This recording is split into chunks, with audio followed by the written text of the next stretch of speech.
MeaningLessDVD.com. So two questions before we go.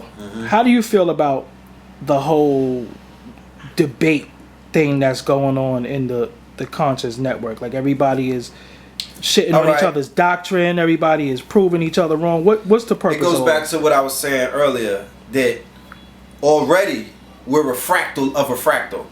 You know what I'm saying? You got to deal with fractals, and you have to deal with if you are dealing with any kind of military, if you're dealing with any kind of warfare, if you're from the streets, then you understand that if we're part of a gang, you know what I mean? If we're part of I come from the era of posses. You understand?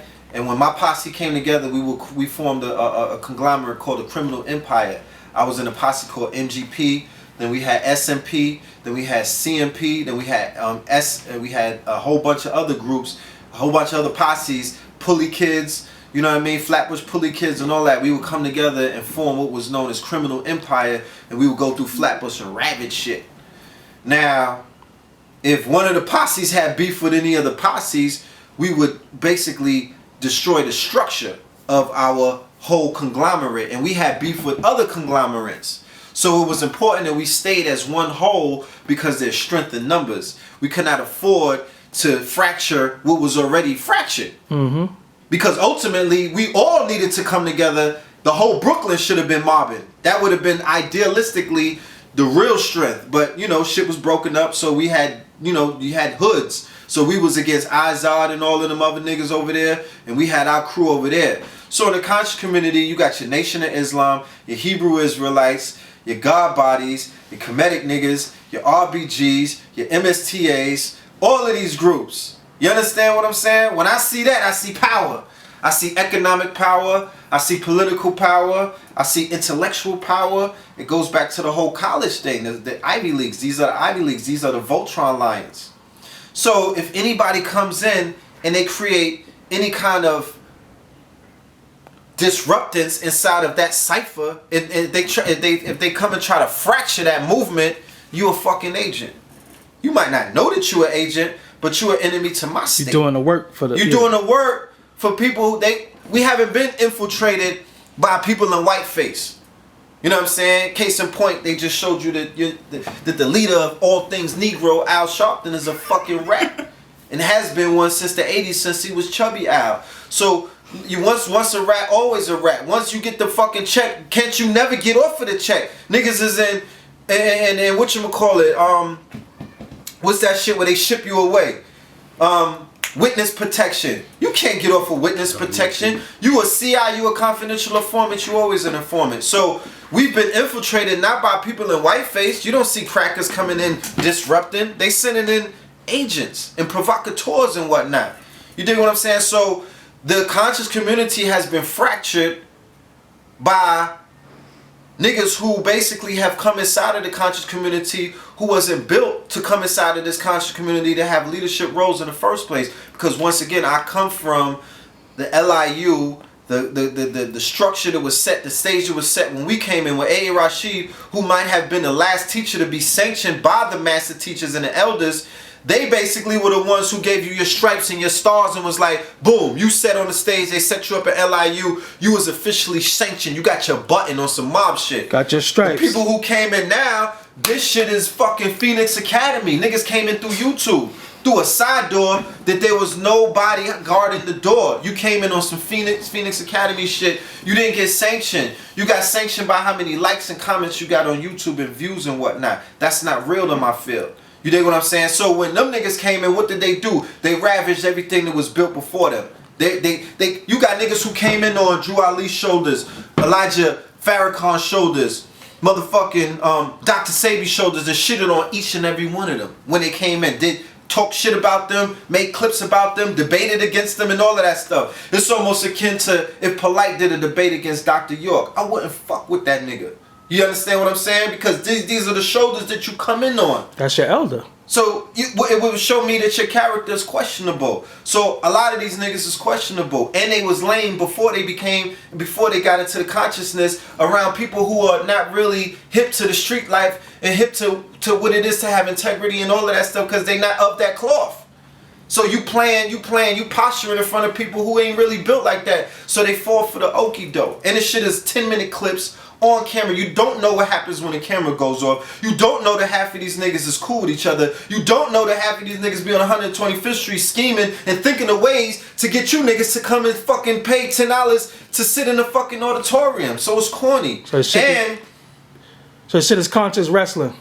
It's beyond conscious wrestling. It started picking up after Loaded Lux did the fucking shit with the nigga Calico. You gonna get this work? Niggas started, that was the revamp of the whole debate thing that, this shit looks like it's, I could do this inside of this community and gain I could get it popping in here. And that's not what this is about, family. You know what I mean? The only debate that I'm willing to see right now is whose economic system works. And that's the only debate that I want to see. You have to show me the motherfucking money. You got to show me the property. You got to show me the acreage. You got to tell me why people in your organization still work 9 to 5 and you niggas is sovereign and aboriginal and indigenous and all of this stuff. You niggas flipped your birth certificate, but I've been vending independently.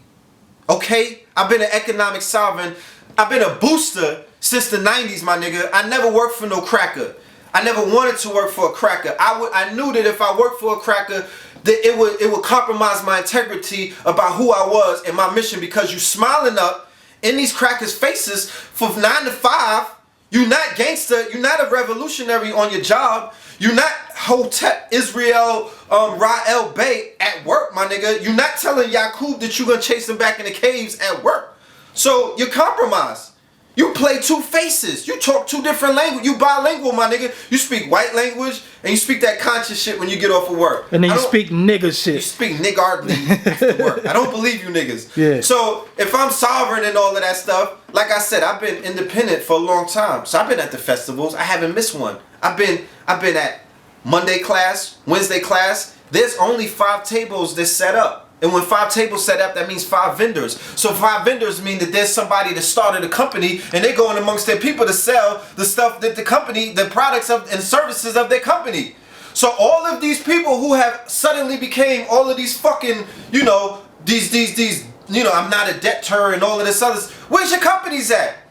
Because inside of the community, you're supposed to promote to the community. You're supposed to have products and services on display. And the fucking shea butter movement and all of that other shit, that's not enough. Incense and shit. The instant movement, that's not enough. This nigga selling DVDs, t-shirts, and shea butter. It's been like that for 7 years. Tell me if I'm wrong. I'll wait. My nigga, I'll wait. So I don't see nothing. I'm from the show me state. I'm from the streets. I like to get styled on, my nigga. Style on me. Pull up in something. You know what I mean? Let me just see something. So that's the only relevant debate that is worthwhile anybody's time and money at this point. What system works? Not what personality am I gonna follow? What nigga I'm talking about I like? You niggas sound homoerotic with all of these likes. How do you like another man? You know what I'm saying? I might, respect your doctrine or whatever you doing and whatnot, but this shit is getting out of hand. It's not even a cult of personality worship no more. It's some other sick kind of shit going on. Because these niggas are so much flip side. I see niggas talk about they hate one nigga one week and then they like him the next week. And then they hate him the next week and then they like him the next week. Who wants to even be a part of that? That's sick and toxic. So I remove myself from all of that shit. I don't fuck with the YouTube and I do my radio show. We have KTL Empowerment. I empower people. We help people get money. You know what I mean? Through other means and whatnot. We help people with situations to get out of their situations, but all of that shit where motherfuckers is taking money, people are breaking up families, people are losing property, you know what I mean? People getting locked up, nobody is being held accountable. Show me that. Let me see that debate. Whose shit is really real like that? I want to see like Dr. Sebi. They tried to put him in jail in the 80s because he said he cured AIDS. He brought 77 fucking witnesses to testify against him in Supreme Court. And they couldn't say shit. You dig what I'm saying? They couldn't say nothing to him. Show and prove. Show and prove. Because New York is going through economic warfare. Atlanta is going through economic. DC, VA, fucking Baltimore, California, black men are going through an economic warfare. You niggas call it regentrification and get happy that they put a fucking bagel shop in a trap house. You think you made it. It's economic warfare. They won't hire anybody who's heterosexual that's standing on their square. The crackers is not feeling that. They not bringing niggas like that into the workforce. So the organizations who's supposed to be, going back to the beginning, if you were working as a whole, I was trying to push for this. Where's our unions? Where's our coalition? How you niggas have not infiltrated the construction market yet? The construction industry, where there's a construction boom. Because all this shit is getting built in New York. It's a construction boom in New York. It's a construction boom in every major city going on right now. So I know my brothers from the RBG don't work no corporate. They not built like that. My niggas in the Zulu Nation, they not gonna put on no suit and tie. My niggas coming home, they got trades under their belt. They not trying to sit in no cracker's office and be all proper and shit like that. They want to build and destroy. We supposed to have unions and coalitions for them. So I could tell my brother from RBG, I could be a Moore, he could be whatever. We could get $40, $50 an hour, fill our refrigerators up, have as many babies as we want. You talk that conscious shit after work. You paying dues and helping build up your organization and your motherfucking, you paying union fees so we build up our infrastructure, and 6 months later we could talk consciousness. That's what I'm talking about. And you will never have to worry about no debating about what works, the Hebrews and all. Let me tell you something. If I got into any issues in the hood, you know who I would go and contract? You know who I would go and see when the cameras was off? The motherfucking Hebrew Israelites. Them niggas put in work, nigga. Serious. Them niggas put in serious work. So all you niggas is lame for cutting that shit off right there. That tells me that these niggas are not from the streets. You niggas is not cut from that dinosaur cloth. I just don't.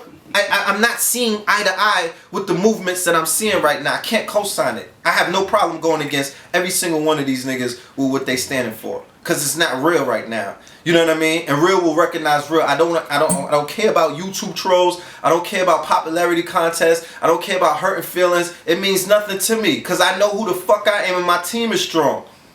Okay, and we will wash up any niggas who try to cross any lines. Bottom line. But the shit that I'm seeing don't make sense. How would you cut the fucking, how would you try to disrespect these dudes when these niggas is in the streets putting in work? The Moors ain't even in the streets like that. No, it's a lot of niggas that's not in the streets demonstrating straight like that.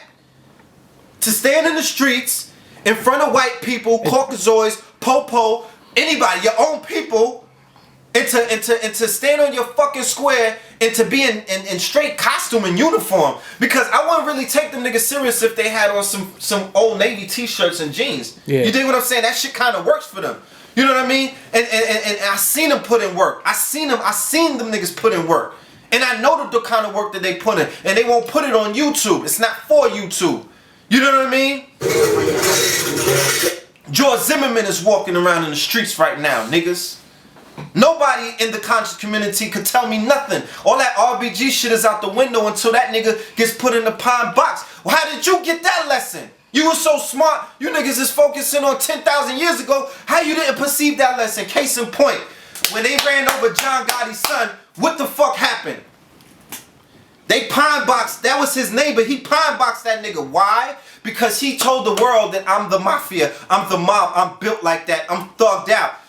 Trayvon Martin listened to Rick Ross, Lil Wayne, and all these niggas. You niggas said that you was thugged out. But when George Zimmerman bodied the nigga, you was talking about, you was in the march like, we shall overcome, and freedom, and putting the on hoodies and shit. Didn't work for us. Putting on hoodies. Buying Skittles and all of that. So the world, the Russian mafia, the Turkish mafia, the Eastern European mafia, the Jewish the African mafia, the Jewish mafia, everybody's mob affiliated, completely lost all respect for niggas. Your stocks fell through the fucking floor. Niggas is getting washed up around the world right now as a result of that. You have no fucking standings and credibilities. I'm sorry to break the news to you. You understand what I'm saying? Because this nigga's walking around selling pictures on eBay, and you can't tell me the goons ain't driving past this cracker every day. You can't tell me that thugs ain't walking past and goblins ain't walking past George Zimmerman. He beat his wife up and they gave you his address. I don't want to hear nothing. You know what I'm saying? Niggas is completely washed up. You know what I mean? The dresses, the high heels. You know what I'm saying? Niggas want to run around and debate. But when you running to get the Israelites on film, you running past the dope dealer. You running past the pimp. You running past niggas in high heels and pocketbooks and all of that stuff. You ain't stop and say none of them niggas. But you want to fuck with these niggas. And got washed up for fucking with them niggas. You know what I'm saying? Tsunami. Don't do it to yourself. So, you know, it is what it is. You know.